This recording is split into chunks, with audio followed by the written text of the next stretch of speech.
Okay, so today we're back up at Cross Country Motorsports in Metuchen, New Jersey for the Suzuki demo they had there this weekend. It was a interesting weekend day. I covered cross country. Some of the pictures look familiar because it's the same site that the BMW demo was at the week before. But since I have not had an opportunity to make the Suzuki demos that were much closer to home or down in Knoxville earlier, I had no choice. It was either go to the Suzuki demo here again this weekend or wait till Americade the next week and go up there to Lake George, which I was not really interested in, or wait another month and a half or so for more demos closer to home. And I wasn't really interested in that either, so I sucked it up and just went ahead and went up there. And it was an interesting situation. You realize, the yin and the yang of motorcycling. I rode up to New Jersey, got to the turnpike, and I stopped for a couple hours of sleep before getting there at 9 o'clock. And just kind of nap in my car. While I was there, it started to drizzle a little bit, and as I was heading up north, it started to rain harder and harder and harder, and it was, a pretty solid downpour when I got to Trenton, or past Trenton on the turnpike, and then going north. It tapered down a little bit, but it was still raining. And it didn't really stop raining until I got off of the New Jersey Turnpike and got on the 287 heading towards Metuchen, which is a short drive away from the turnpike. I pull into the into the parking lot, and I'm one of the three people there besides the people who were running the demo. There's actually a couple of guys that were there before I was, and one guy was riding an ADV bike, and I don't know what the other guy was riding, but so I think he had some kind of V-Strom or something. But so even though it was raining that Saturday, it still didn't shut the place down. They were still open. Everyone's sitting around going, we're talking about the weather and all kinds of stuff and how riding motorcycles is so weather dependent and blah, blah, blah. And they're all saying, well, it's going to break. You can see how it's clear to the north, blah, blah, blah. And I'm going, yeah, I just rode for an hour and a half through the rain to get up here, and in my experience the weather goes northeast. But sure enough, it did clear up. The sun came out, skies cleared almost perfectly, and it actually got kind of hot, and we did have the demo, although we didn't start until 11 o'clock. First ride was at 11 o'clock. The roads were still a little bit wet. So the first ride I took was on the GSX-S 1000F with ABS in gray, and I checked the wheelbase on this just now online. It's a 57.5 inch wheelbase, slightly longer than your average sport bike like the BMW S1000R, which is 56.5 inches, but 190 17s on the rear, and 170 standard 170 120s on the front. So nothing unusual in terms of the tire size, nothing that would dictate that it would handle like a truck or anything like that. And it was actually a pretty decent riding bike. I mean, I thought it was a little soft. Of course, one would suspect that a more sport tour kind of bike would be a little softer. This one did wallow a little bit in some of the turns that we rode on the ride. Just a little, not too much. But the major thing that I was surprised with, it was a couple things. First, it had a fat bar on it, which if you're not familiar with fat bars, that is a certain type of handlebar made by a company in England. That this bike had an official fat bar on it. It was fairly narrow, maybe shoulder width on the grips, but still a little bit high. It was an interesting thing. You sit down, it's kind of narrow. You sit on it and you go, this can't be right. It feels like you're pushing a scooter or something, but it did work well on the road. It gave me plenty of leverage. It did not need to be super wide like a monster bar or something. And I liked it. It was fairly comfortable. I thought it could have been a little bit lower. I would have been happy with that. Again, when we came back and we're doing the short section on 287, again, the problem I have with this type of bike, even with the windscreen, as you can see, it's a fairly large windscreen on the gray bike, is it's still, there's too much wind hitting the chest, too much wind hitting the helmet. You're too vertical. You really get the feeling like you're gonna be thrown or at least pushed off the back of the bike if you get on the throttle. You know, you need to be leaning forward at high speed, and certainly when you're accelerating a bike, you don't want to be leaning upright, sitting upright, or or hanging onto the bars. It's just not what I want to have.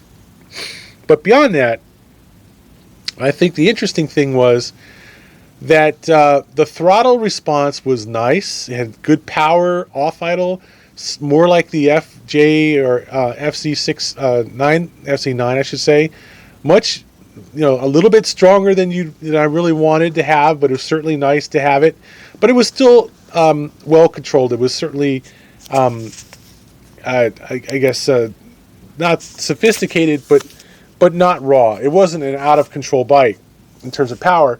It did have a little bit more engine braking than I wanted, kind of like the Z1000 or the Panigale, at least when I demoed it, the specific engine braking mode. But the major thing is it just was a little bit too tight, so that when you really kind of had to be careful with your throttle hand, or the bike would jump forward or back. Either go, you could really easy get it to go forward, and that was nice, but it just took the slightest relaxation of your hand, and then it would hit back on the engine braking and slow down. And it was a little bit too tight. It could have used a little bit more slack on the throttle, I think, but it was nice. It wasn't too bad. It was just a challenge, and it did get to be to the point where I started saying to myself, you know what, I'd rather just shift it up in a higher gear. And it had plenty of power. I found myself riding a bike fairly often at 2,000 RPM. It would rev nicely to 5. It would rev to 8. But the problem with this is, amazingly, it would hit 8 and just kind of start making a bunch of rattling and gurgling and clanking noises, and not really want to rev past that. If you look at the dyno chart, you see that at 9,000 RPM, the horsepower curve just flattens right out. There's nothing happening above 9,000 RPM. I wouldn't say that the power drops off like the FC7 does, but it definitely does not want to run past 8 or 9,000 RPM. But that's okay. It does run well up to 9,000 RPM, but the big problem is that it doesn't have the gearing to really go fast. And even at highway speeds in 6th gear at 50, 60 miles an hour, it's pulling 5,000 RPM in top gear. And I was amazed at how short the gearing was on this bike, or how, at least how limited it was. The bike doesn't really seem to be set up to run any faster than 75, 80 miles an hour. Despite the fact that it has all this power, torque, and, and the upright seating position, it's clearly more like the FJR13 in that it just does not want to really run fast. And it's, again, a big difference between sport bikes and this bike. This bike is clearly not a sport bike. It's clearly more of a sport tour, and not even a Busa type sport tour or a monster type sport tour. It just is a tour more than a sport bike. And I think it is interesting, but not really my taste. I didn't find the throttle hand coordination to be really great. The brakes were okay. Had ABS, was all right. Steering was all right. The looks are kind of okay. Iffy, kind of, the windscreen is goofy. But the main thing is it just had no legs. And I really didn't think that this is the kind of bike I would enjoy riding at highway speeds, ironically, despite that giant windscreen. So while we were riding the demo, I noticed that the guy ahead of me was having a lot of trouble with his bike, which was the yellow Gixxer 750. And since I was kind of at a loss, I really didn't know exactly what bike I wanted to ride. I've ridden the Busa enough, but I just kind of have this thing about the Busa. The Busa, I think it's a capable bike, but it still handles so slow that it is kind of unnerving. And I just said to myself, I don't want to fight a Busa riding on roads that are occasionally wet. They're wet under the trees and stuff. I don't want to fight a Busa. I don't want to fight the weight. Not today. And when I saw this guy having trouble riding this bike, I said, fine, let me try this. I'll try the 750 again and see if it is troublesome to ride, and maybe get a second look at a 750 after riding a Panigale 959 and 899, which I thought were pretty close to the Gixxer 750. Plus, there's some other phenomena going on with the 750 that I'm not really a great fan of, which is that I think the damping is really firm. The shocks are really high spring rate, and it does get to a situation where it starts to jitter up and down if you hit bumps on the street, and you have to be careful of that. The first time I rode it, I had a real problem where I was running it out of first gear, and I eased up the throttle, and it just started shaking with a head shake up and down, at high speed, really kind of high amplitude. So I really have kind of always thought that and the R6 have had a problem with the suspension being a little bit too stiff for the street. And I had the same feeling with the Panigale 959, that maybe that front end was just a little bit too stiff for riding on the street, because it got unsettled over really the slightest bumps while under braking and so forth, and jumped around and slid around and stuff, and I really didn't like that. So I tried the Gixxer 750 again, and I was reminded yet again at how competent that bike is. It doesn't have an overwhelming amount of power, but it is faster than the 600. It's more, at least Ninja's ZX-R power, which, by the way, the 6R is a surprisingly fast bike, and it definitely has at least that power. It's certainly a little bit faster than the Gixxer 600, and it is quite a capable street bike for playing around on the street. It handles decently well. It doesn't have ABS, doesn't have power modes. I think it doesn't even have traction control. Very basic bike. 12 grand, 11, 13,000 for the bike out the door, but it's still a competent basic street bike that does everything you really need a street bike to do. It's fast enough, handles well enough, brakes well, all that kind of stuff, without the bells and whistles of something like the S1000RR with the full active suspension and the ABS and the slide control and all that kind of crap. It's a great baseline sport bike. So I enjoyed the ride, and while the bike doesn't have that leap off the throttle kind of thing, it does have more than enough power where you could twist your wrist and dial it up to 5,000 or 6,000 RPM a little bit, sure, and it will run well at low RPMs, mid RPMs, and at high RPMs. I never took it anywhere near the red line. I took it at the most to 10K, at the most, and that was fine. I still had 14K left in the bag. Never needed it, never really wanted to use it, and it was perfectly fast for riding on the street. I had a blast riding it.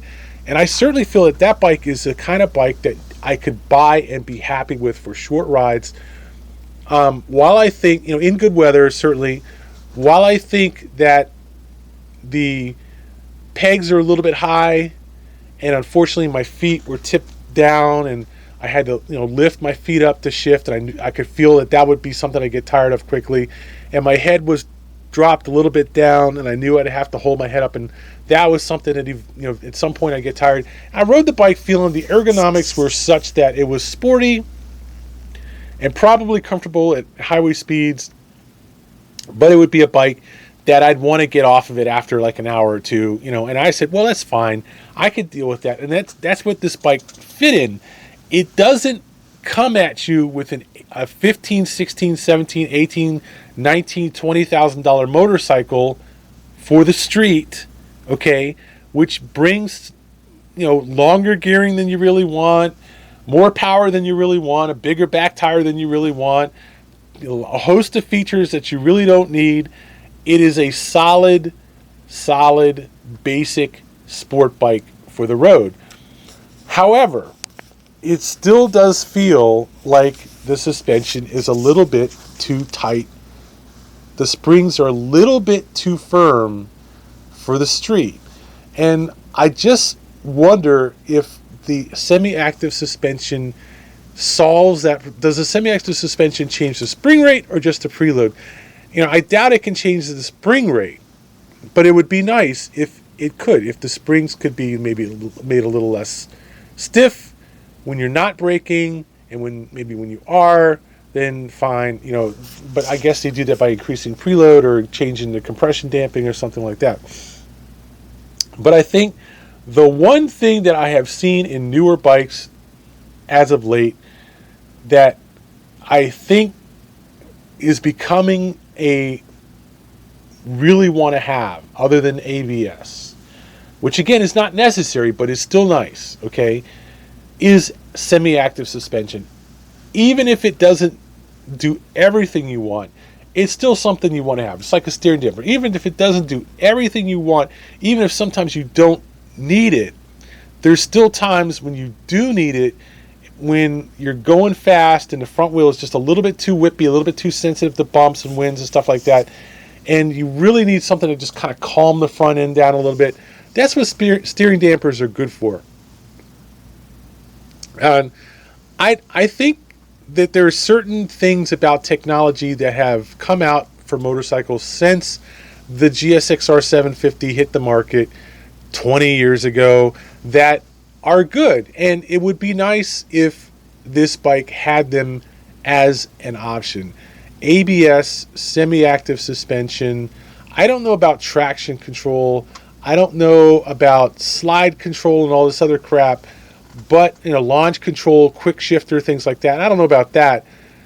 It's really, to me, it's kind of stupid to have a quick shifter on a motorcycle, which you don't need to use the clutch to shift. You still have to use the shift lever to shift it. What does a quick shifter do for you in that condition? All it does is make it a little bit easier to shift without having to use a clutch. You don't have to take your hand off the throttle like you would with a dog shift under no clutch. You just leave the throttle pin and you hit the shift lever and it shifts. Fine, downshift, it matches revs, stuff like that. But don't you already have a slipper clutch which is supposed to handle matching the revs and so forth on downshifts? Yeah, I mean, there's certain things that we have technology-wise now that are nice, but not necessary. And that's where I think this bike is a good baseline. I think it's a great baseline. However, it's still $12,000, still $13,000 motorcycle. And that's a hard thing to justify against a bike like the Panigale 959, which has more power, more torque, is maybe slightly better looking, and has all those electronic controls and ABS for $15,000, for a few $1,000s more. And this is where I think that bike is sort of boxed in. It isn't cheap enough to really be a clear win over the 959, let's say, okay, or a 600.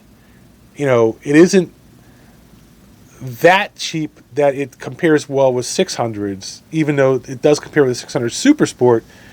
It doesn't really have that much more power, and it's certainly, I think you can pretty much give it that much. At least it's going to be the choice over 600, okay, but it's not clearly the choice over the 959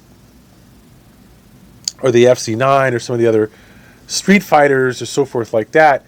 I just think that I like the way this bike handles better than I like the Street Fighters with their no fairing up front and the wide handlebars. I just like the way this bike rides, the way it handles. I like the tighter feeling. The tighter clip-ons and everything give me a better feel for the bike to a point where it's...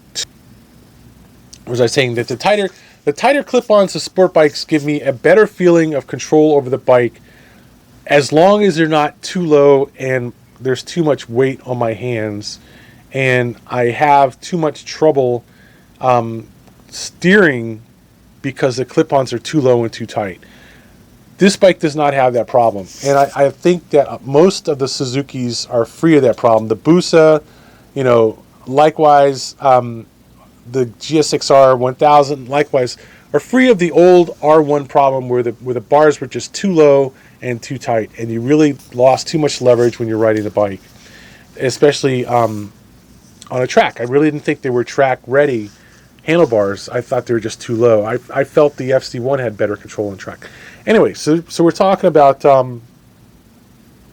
in general at this point beginning to compare other bikes, and I'm looking at basically, out of the last several demos that I've taken, the outstanding bikes are, pretty much the Panigale 959 is up there. The monsters, both monsters were up there, but I think that the 821 and the 1200 are certainly have different personalities. The 1200 is longer geared and not as noisy as the 821. And it's only maybe $2,000 or $3,000 more than the 821 also. So the 820 is a very loud bike with the stock exhaust, very raucous, and it's noticeably shorter geared. Although it's certainly geared, I think, long enough for the back road. I would worry about it being, just riding it on a highway. And I think that's where any naked bike is really going to lose out, is in highway comfort compared to a sport bike with even a small fairing and a small cowl.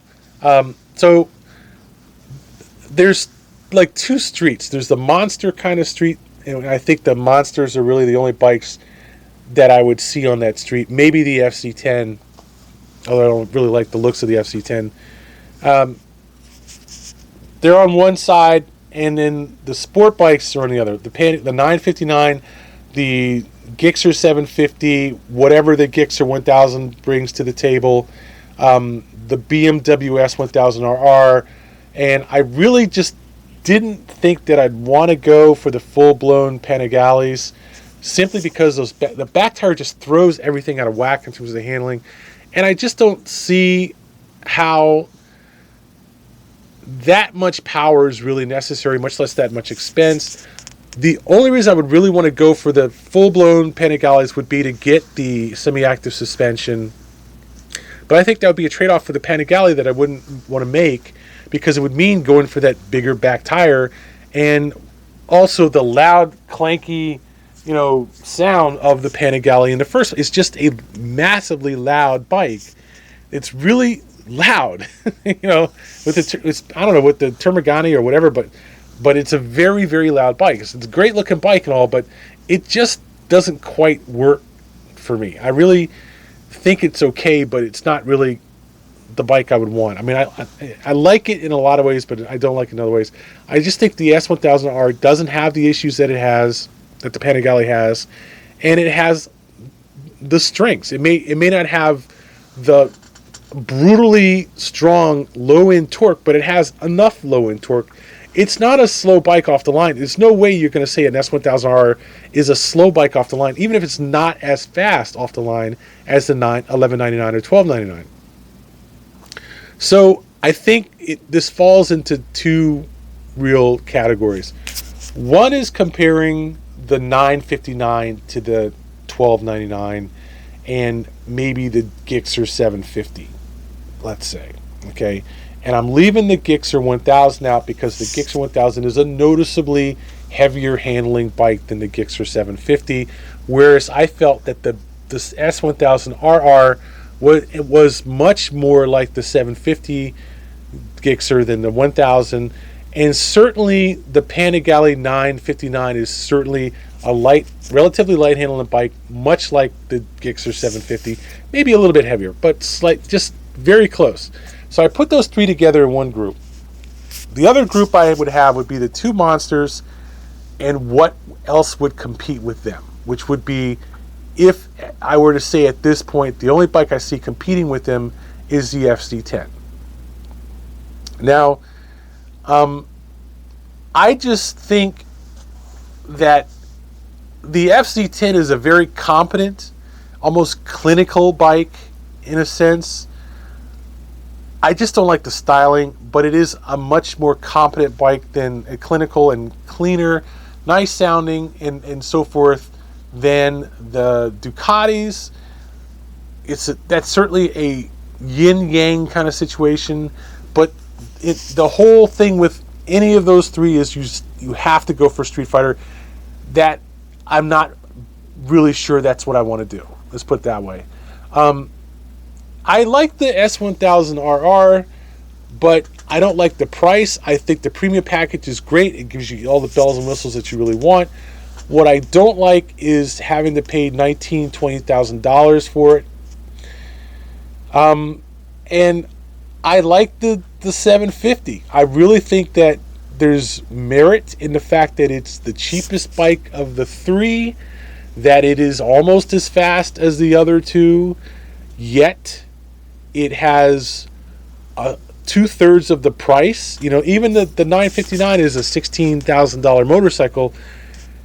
There's something to be said for not spending a lot of money on a motorcycle that doesn't bring you a lot of value for the extra money. Like the 821 versus the 1200. There's something to be said for only spending $12,000 on the 821 versus $15,000 for the 1200 when you have a hard time putting your finger on exactly what it is about the 1200 that's worth the extra $3,000 or $4,000.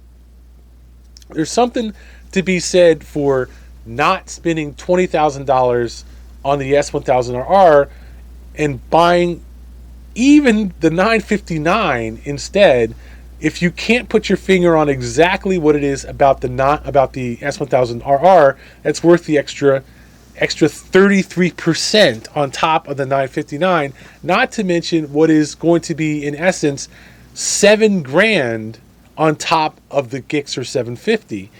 It's a hard thing to do to think of the money. If you don't think of the money, it's a much easier choice. Okay, I can think that if you don't think of the price, that some of these decisions are much, much easier.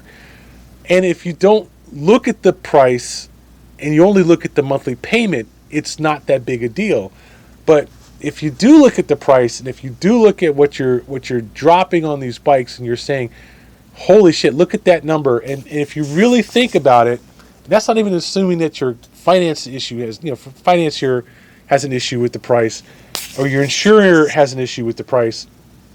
But just look at the price. Why is this bike worth almost $7,000 more than the Gixxer 750? Why? Okay, that is the issue. I think you have to look at for a lot of the time that you own the bike. The only thing I can see that the Gixxer 750 really should have that it doesn't have is ABS. I admit that. However, a lot of good riding has been done on a bike that didn't have ABS, okay? And frankly, if your bike doesn't have ABS, you got to ride it like it doesn't have ABS. You got to be careful, regardless. You got to say, my bike doesn't have ABS, I can't be doing blah, blah, blah, riding on cobblestones in the rain, things like that. I got to be careful. I can't make the same goofy generalizations that I can make on a bike that has ABS, even though you almost never would want the ABS to activate, because it means that you're braking so hard that you probably have trouble controlling the bike on that in those conditions anyway. So who knows? Who knows, really? Okay? It's hard to say because you can't turn the ABS off and try to do the same thing. It's really hard to really say how much the ABS is helping you or not helping you. But I would say in the abstract, it would be nice if the 750 had ABS. Other than that, the only thing I would really want is a semi-active suspension. I don't care about the power modes. I don't care about all that's the traction control. What I really want is a semi-active suspension and ABS. I'll be my own traction control.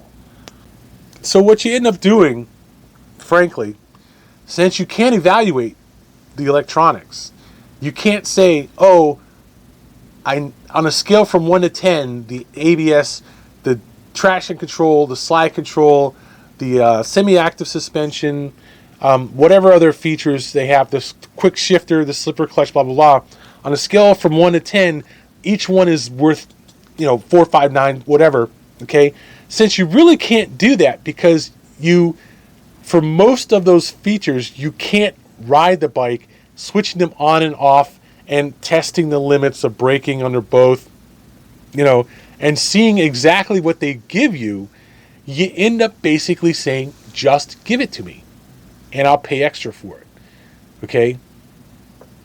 I'm not going to evaluate them. I'm going to assume it's better with them on there. And as long as I can afford it, I will buy the bike with them.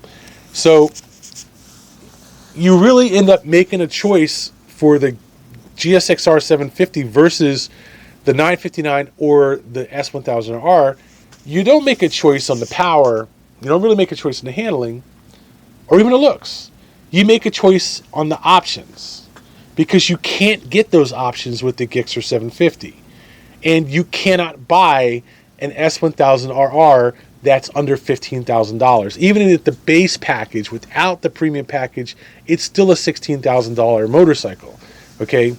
There's no way you're going to get an S1000RR for anywhere near the money you're going to get a Gixxer 750. So you're choosing the options as much as you're choosing the price. Okay? The 959 sort of falls in the middle, and you can make an intelligent argument for the 959 because it's not as expensive as the full-blown S1000R, and certainly not the 1299, okay? And also, it has the features that the Gixxer 750 does not have, okay? Plus, it's a great sounding bike, and absolutely, it has plenty of torque, and it revs nicely, and it's a decent handling bike. But I still think the one feature I would really want the 959 to have is semi-active suspension. I think that's the one thing that both it and the Gixxer 750 really miss to make them complete street bikes that are sport bikes that are really good on the street as opposed to okay on the street, because the suspension is a little bit too stiff on the street for the crap that you can run into on the street. And that is the difference that I really felt when I rode the S1000RR. It was just so competent over bumps, over gravel, over squigglies, and whatever you wanted, whatever it hit on the road, it just soaked them right up, and the suspension handled it with complete aplomb. It was a clear notch above the other sport bikes that I rode. I would say similarly for the FC10, but we really didn't ride it enough on enough different roads, the same kind of roads that we rode in New Jersey. Sorry, Metuchen. Over these railroad tracks and bumps in this industrial park. It really didn't get that kind of test. Okay, the R1S doesn't have semi-active suspension. You have to go for the M to get that, and that's out of the question. I believe it's the M that you have to get the semi-active suspension. The middle one doesn't have it, I'm pretty sure. But in any case, I don't see myself getting the R1. I just didn't feel that was the throttle response that I liked. I mean, it was okay. I just didn't really feel like that was the bike I wanted to get. I'd have to look into this, but I don't really think so. That it has the semi-active suspension. I'm pretty sure you have to go for the very top of the line bike to get that. I would feel better putting an active suspension, Olin suspension kit on the Gixxer 750 and ABS if necessary. Taking it off of the Gixxer 1000 or 600 or Boost or whatever and putting it on the Gixxer 750. I would feel better about doing that. But then you're talking about spending $5,000 for the suspension and maybe another $2,000 or $3,000 for the braking package, and not to mention the engine management and the braking management and that kind of stuff. And suspension management, you're pretty much talking about rebuilding the bike to do that. It doesn't make sense. That bike needs to have those as options. Okay. Yes, I realize it's a 750, and yes, I realize there's a strong market for the 1000. But if you're going to have the 750 and you're going to compete with other bikes, you need to have those options on the table. Okay, some people are gonna not buy that bike for that reason, and I think I would be one of them. It's not cheap enough to save. It's not cheap enough for what you're not getting. Let's put it that way. Okay.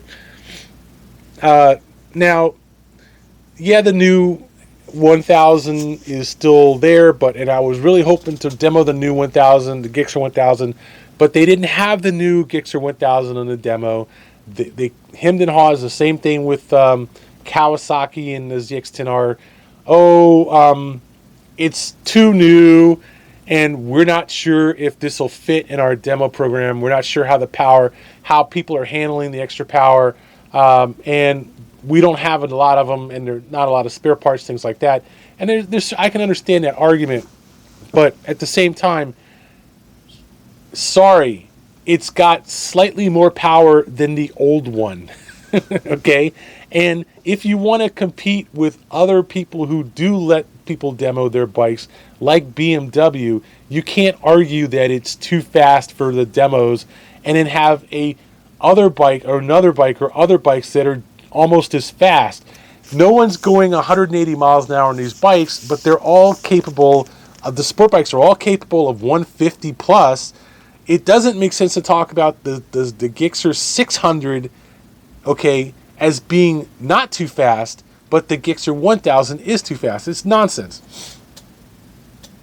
The bigger issue is, why would you want to buy the Gixxer 1000 if the Gixxer 600 is fast enough for you? And that's a whole different problem. But that's why you have demos, so people can see the difference between the 600 and the 1000. That's why you have the Busa in the demo, which is one of the fastest bikes on the planet. Okay, you don't have the Busa on a demo, which is one of the slowest handling yet fastest bikes.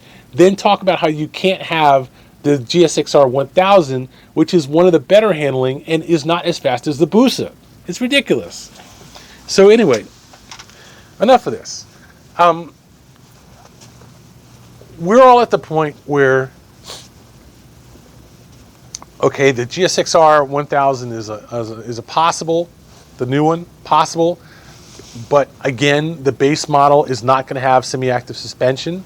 The cheaper version, which is the GSX-R 1000 with no Rs, okay. The GSX-R 1000R might have semi-active suspension, but that's going to be a $19,000 motorcycle. And I think that if there's really a loose end here, it would be how the GSX-R 1000R compares to the BMW S1000RR. I've ruled out the S1000R, and I've ruled out the FZ9. Pretty much other than that, and also the GSX-S 1000. So I would say out of the bikes that I've ridden, I've ruled out maybe maybe a third of them. But the main thing is, I still haven't gotten ready to actually buy a bike in the first place. This is the real problem I'm having. And again, I mean, going on these demo rides, going out and doing these trips, going on these rides, I'm enjoying the drive in my car. And it's a 3 or 4 hour drive, at least in my car, to go to these demo rides, to ride a bike for 20 minutes. And it tells me something. You don't really want to spend a lot of time on the bike in the first place. You know, the bike is going to sit in the garage most of the time. And again, it argues against spending a lot of money on a motorcycle. And I hear SV650 and Ninja 300 owners listen to me and going, see, yeah. You putting us down, and now you starting to get it, ain't you? So here's the thing. I'm thinking about the Gixxer 750 simply because it's the cheapest option of all the bikes that I liked. From there, we'll have to see whether it's worth it. Anyway, so let me just, I guess, summarize here the pros and cons of all the bikes that I'm considering. The FZ10 is the easiest one to get out of the way because I think it's quick, handles well, good power response, good throttle response, nice sound, but not too loud, and not too expensive. I think it's probably the least attractive bike of the ones that I'm thinking about getting. and the most I guess bland, characterless bike, but certainly competent. Okay, I think the R1S is a interesting bike, except for the throttle response. But that is the main thing about it that I don't like, is the throttle response. I think it's a bike that could grow on you if you like that kind of throttle. If you like having, working with like a 3-second delay in the throttle response, it could grow on you. Let's put it that way. But I'm not a big fan of that, and I think that it's which is an interesting, sideshow of a bike. But I don't really think it's the bike that I would want to buy. Plus, it has so many disadvantages. Doesn't have the semi-active suspension, and it throws in. I think I think this is what you call a dealer prep situation. It throws in cheap stuff that really isn't all that helpful most of the time, and acts like it's a big deal, which is the slide control, the traction control, the ABS even, the wheelie control, launch control, all these things it throws in, but they don't help you most of the time. Okay, the quick shifter doesn't help you most of the time. And yeah, I'm sure somebody will listen to this and go, "Oh, the quick shifter is great. It's a rubber thing. I use it up and down. Quick shifter is great, man. You slap it on and up and down." It's like, yeah, but most of the time you don't need it. And there's actually a lot of fun in matching the throttle when you downshift or matching RPM. That's an art form, a skill.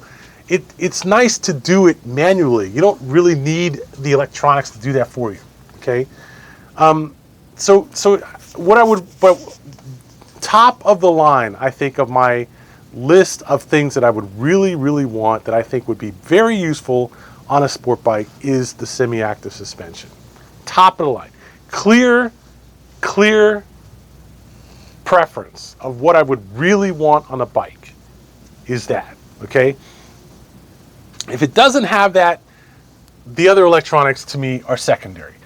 I don't need traction control, don't need slide control, don't need ABS even. I don't need a lot of that stuff, except for maybe the 1-2 times in a year or in my life or over the time that I owned the bike when that traction control or slide control or ABS saves my ass. Maybe. I've never needed that level of electronics on a motorcycle the entire time I've been riding. I really, really doubt that I need it now. Okay? So that's the thing. The thing that I have always wanted on a bike is suspension that was well matched to the road. Okay, not too stiff, not too wallowy, not the damping just wrong, the timing late, that kind of thing. These things cause all kinds of problems in normal riding conditions because the wheels are not doing what they need to do, and you can lose control of the bike very easily. So to me, that's the bigger advantage is a semi-active suspension. The problem is, of all the bikes that I know that have it, the Panigale S, the R1M, and the S1000RR, okay, the only one of those bikes that I like otherwise is the S1000RR. Is a clear winner to me over the Panigale 1199 12000S and the R1S. Certainly, I've not ridden the R1M, but I'm probably not going to ever get a chance to. Okay, so to me, the big issue is it's either the S1000RR or a bike that doesn't have semi-active suspension, or the outside chance of putting it on a bike sometime later, after I get it. Now, admittedly, that could be done. Those Olin forks and so forth can certainly be bought, and the semi-active suspension controller can certainly be installed. Even if 6-way IMU, all that kind of stuff can certainly be added on later. So it would be nice if it at least had ABS, so you'd have to put that and the ABS on there. But let's just say, for now, it's either going to be one of the two monsters or the 959 or the 750 or the S1000RR. That's what I'm looking at. The FC10, possibly, okay, but not likely, possibly. But I'll leave it as a wild card, okay, still in there. To me, the problem is none of the other bikes have the package that the S1000RR has. Not one of them has it. And the second thing is, none of them are so cheap as to make the S1000RR with the premium package, which is a $20,000 motorcycle out the door. None of them are so cheap as to make that bike look outrageously expensive. Okay? Every bike that I mentioned is at least 12 grand. At least. Even the 821, which has almost nothing in terms of electronics, has ABS, has traction, Ducati traction control, that kind of package like that, but definitely doesn't have the semi-active suspension. Okay? Even the 821 is still 12 grand. Okay, out the door. There's nothing that you're going to get that is above, say, you know, the FZ7 or FZ9 at 9 grand, okay, that is less than 10 grand, that you're not going to look at it and go, shit, I wish I had just gone ahead and spent the extra 5 or the extra 7 or the extra 8, okay? Because then I would have gotten all the features that I don't have on this bike that I really want. And this is the thing. There's a lot of bikes in that middle range around $11,000, $12,000, $13,000, but they are all short on features that the $16,000, $17,000, $18,000 bikes have. The 959 is short on features. The Super Sport, short on features. The Gixxer 750, short on features. The GXX-R 1000, short on features. The R1S, short on features. There's a lot of things that these bikes bring to the table in terms of performance, but they don't have the feature set to match. And you end up saying, well, and that's the case, so why do I need all this performance in the first place? Why don't I just get a cheaper bike like a 650 or a 750 or 800 and not spend even that much money? Why not just get the FC9? Why not just get the FC7? Save money there too. You don't get the traction control and all this other crap, but you aren't spending $10,000 on a motorcycle either. Okay? That's the issue. And my thing is, if you're going to spend $10,000 on a motorcycle, don't spend $10,000 and get half the motorcycle you really want. Spend $20,000 and get the bike you really want. It's better than spending $10,000 and getting half the bike you want and not enjoying riding it most of the time because you wish you had these other features. So, to me, I'm stuck on this point right now of, do I want to spend $10,000, $15,000, $20,000 on a motorcycle, or do I want to put it in my car? That's where I'm stuck at right now. I enjoy riding. I think it's great. I think it's a fun thing to do, but every time I ride a motorcycle, I spend 5 times as much time riding my car and enjoy it too. That's where I'm stuck right now.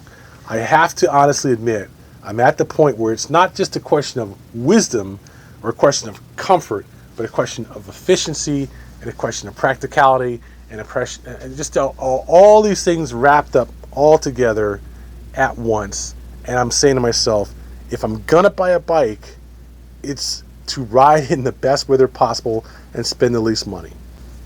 But that's not what I want to do. That's the practical thing. I don't want to buy an FC7. Okay? I don't want to even think about buying an FC7 because it only cost me $6,000, or an SV650 because it only cost me $7,000, or Ninja 300 because it only cost me $4,000. If I have to do that to make motorcycling make sense, I'd rather not buy a motorcycle. Okay? I'd rather not shoot myself in the leg to make owning a handgun make sense. Okay? It just doesn't make sense. Okay? I want to buy a bike that's at least fast enough and enjoyable enough to ride on the street without being so crazy that it's so difficult and so expensive and so much trouble that it's just going to be a nightmare to ride and own on the street. Okay? It's going to be at least the Gixxer 750. I just don't know how much more than that. And I think it's really going to come down to the 959s, the Gixxer 750, and the BMW S1000R. And, it's going to come down to a $13,000 bike, a $16,000 bike, or a $19,000 bike. And I'm talking about list price before we talk about tags and all this other kind of stuff. And I just need to figure out where in there I want to come out. Do I want to come out in the middle, the bottom, or the top? All three have advantages and disadvantages. Clearly, the 750 is the cheapest by a significant margin, and clearly it does not give up a lot to the 959. It doesn't even give up a lot to the BMW. So there's a lot it has going for it. Okay? What I see in the 959 is the extra electronics package and slightly more performance than the Gixxer 750. What I see in the BMW, the S1000R, is the best electronics package, but I wonder if it's really any faster than the 959. I really wonder. I really wonder if it's effectively faster. And I would say that the only reason it would be effectively faster would be because it has semi-active suspension. That would be the major issue. That they're close enough on power, where certainly the 959 is a quick bike, okay? To me, the big issue would be, does the semi-active suspension on the S1000RR allow me to get that extra 9/10 of performance out of the bike that I couldn't get out of the 959 or the 750 because it doesn't have the semi-active suspension? So that's one question on one hand. The other question is, how likely is this going to become an issue? How often and how likely? And I would say probably on every bump you hit, every time those wheels are disturbed, you're going to see the benefit of having semi-active suspension over not having it. That's the thing. I really honestly think that the S1000R is worth the extra money over the 959 and the 750, even though the 959 and 750 are probably good enough street bikes. I think I could be happy with either one. Okay, but I still think the S1000R is worth the money over it. So the other half of this equation is, of course, can you come up with the money? Can you actually come up with the money for the more expensive bike? And if not, then you're going to have to be happy with one of the other two. So, and I think that's the thing. I could be happy with the 750. I could be happy with the Panigale. And I could be happy with the S1000RR. The only thing that I would really not like is if I spent the extra money for the S1000RR and then found out I was happier with the 750 or happier with the 959. But I think I'm going to skip the monsters because I believe the monsters, as nice as they are, I think the fact that they're nakeds is too much of a handicap to overcome. I honestly believe that. Also, the 821 is just too fucking noisy. It just is too noisy of a bike for the road.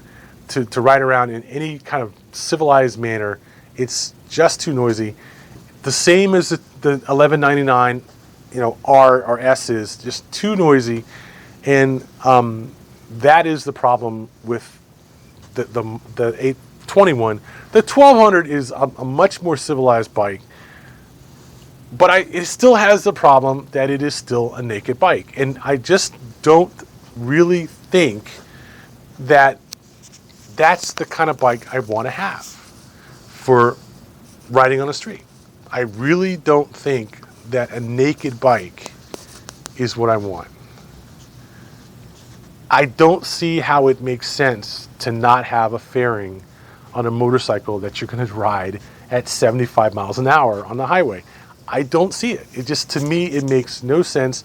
Certainly not having an upright seating position. It's just contrary to common sense to have an upright seating position on a bike that you're going to ride at 65, 75, 85 miles an hour for an hour at a time on the highway.